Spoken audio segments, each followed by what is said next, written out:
Hi everyone, this is Ariel.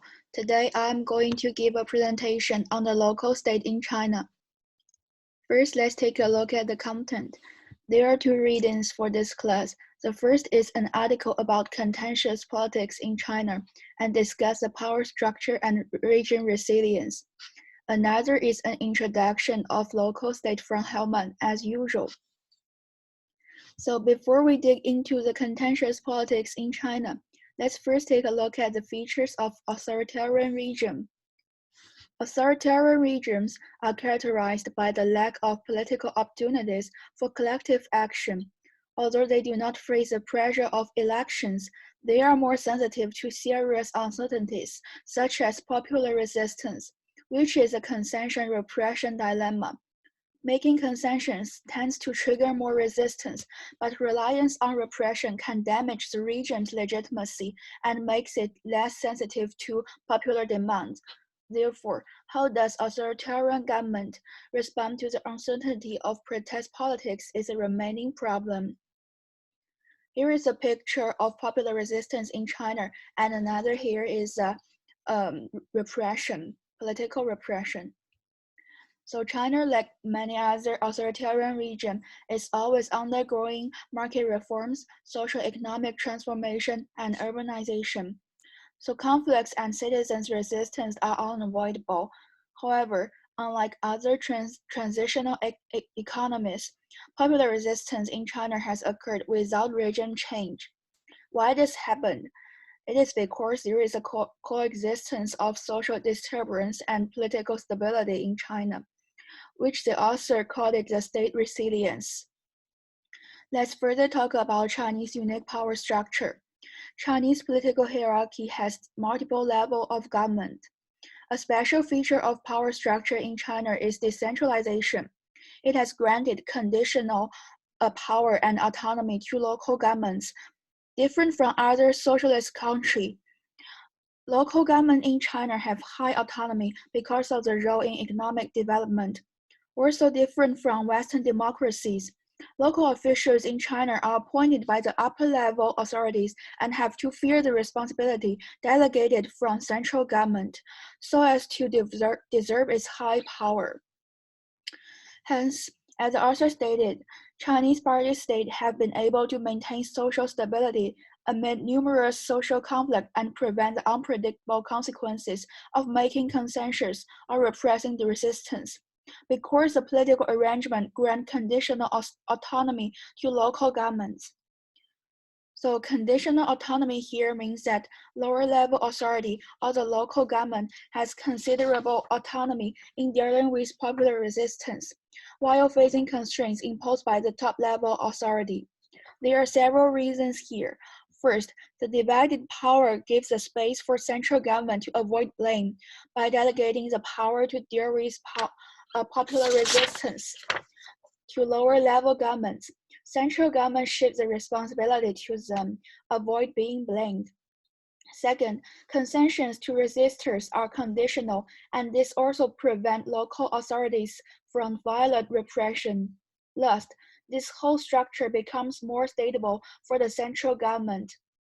By analyzing the cost-benefit trade-off here in the picture, the author gave us three modes of response. First is intervention from central government and concessions. Second is intervention from provincial authority and concessions. Third is the special one is local government's autonomy and repression.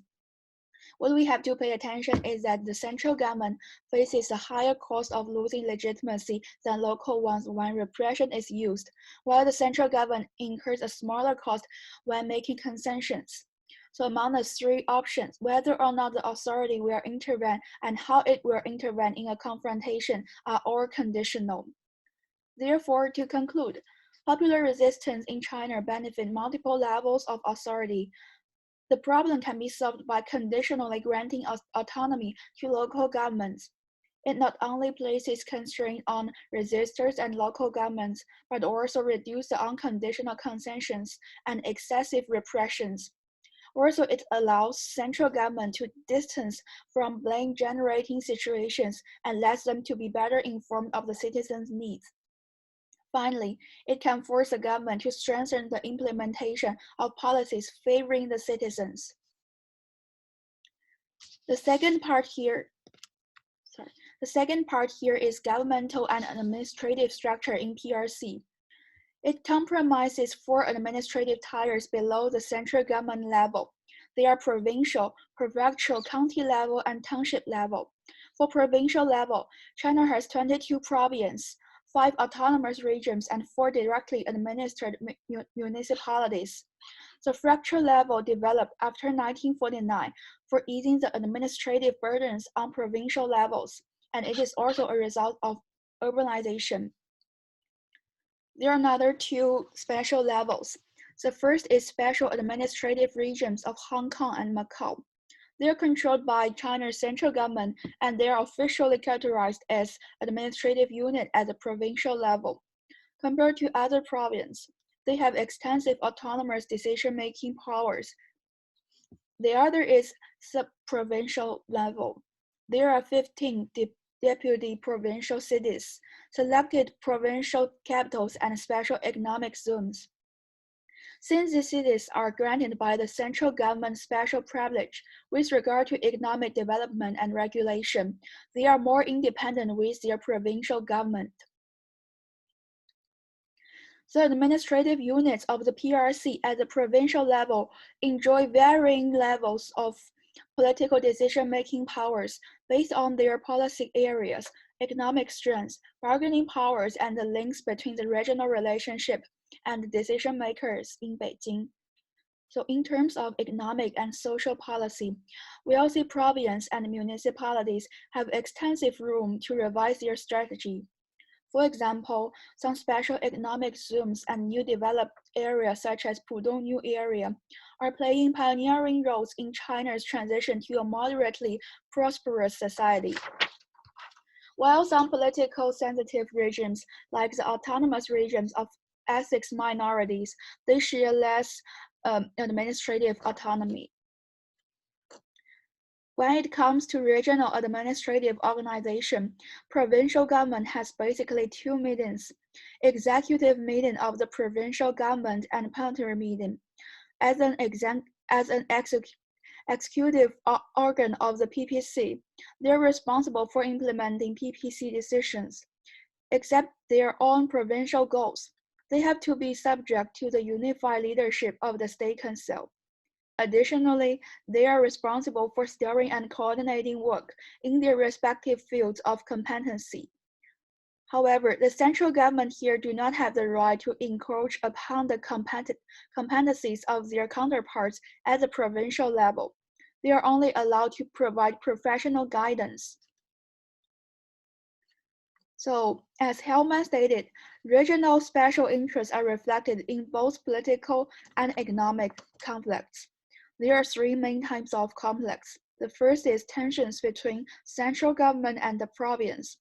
Like the local government put too much focus on rapid economic growth so as to ignore the environmental problems, causing more social inequalities and also waste of resources. Second is tensions among different provinces.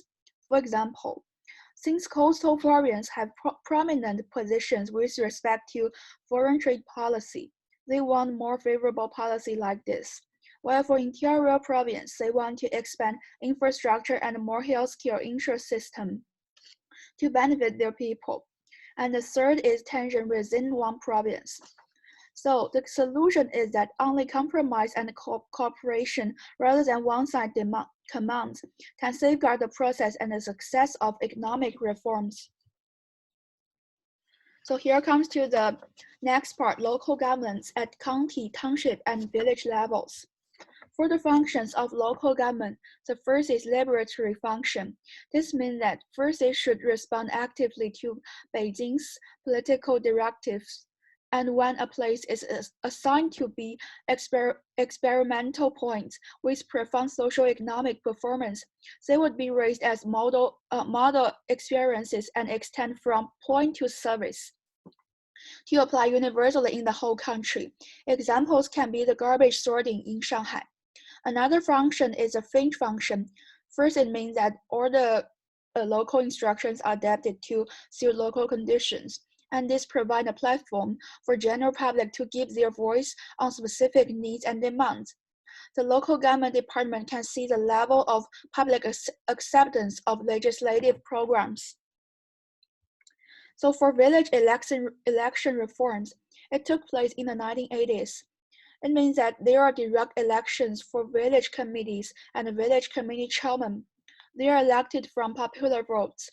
After the implementation of village election, it increases public provision by more than 15% and reduces inequality at the same time. The central government even praised this for grassroots democratic institution. However, the autonomous decision-making power of the directly elected village representatives remain very limited, and also with more institutional shortcomings like considerable manipulation and intervention from party representatives in the elections. This self-governance would largely damage the electoral process. The last part is public finance. A main feature is fiscal decentralization in China. So there are mainly three stages for the process of fiscal decentralization. The first is a period of the planned economy. At that time, China's fiscal revenue was primarily depressed from the profit of the SOEs, and it was called unified revenue collection and unified spending. Second period is SOE reform and decentralization. It happens around 1980s until 1993. So profit transfers by the SOE to the government began to decline, and there is a fiscal contracting system where individual negotiations between central government and local government. Therefore, there is less transfer to the central government and retain more to the local government. And the last one is 1994 reform of the taxation system. It makes the allocation of public funding binding with the context of a revenue sharing plan. And this allowed the central government to secure a large part of the tax revenue in order to centralize the power to pass tax legislation. However, such fiscal decentralization severs the funding traps of subnational government. First, they are responsible for providing essential public services and public goods. Second, the allocation of fiscal funding continued to be made by negotiation for some part rather than binding allocation formulate, damaging their revenue. Moreover, the insufficient transfer payment from central government also severe the problem. So in order to meet their obligations, they have to raise extra budgetary funds and also sold land use rights. So the real estate sector at that time has become a major source of revenue. All of these will definitely have many bad effects, like the lack of funding for local infrastructure projects, and also the debt burden has become a serious risk, not only to public finance, but also to investors and companies at local level. And the lack of transparency, inadequate institutionalization, and unbalanced allocation of resources are all the severe outcomes. So reinforcing the social and regional disparities in turn. Therefore, as it is talked in the Coursera video, both pros and cons from fiscal decentralization cannot be ignored. On the one hand, it gives local leaders more incentive to act well on regional economic growth, fulfilling the local needs, and also can be used as experimentation for references. On the other hand, decentralization can bring more inequality without a uniform standard, which may also lead to local protectionism and damage social stability. So here are the questions I've raised, and due to the time limit, I will not read them in the video. Thank you. Bye-bye.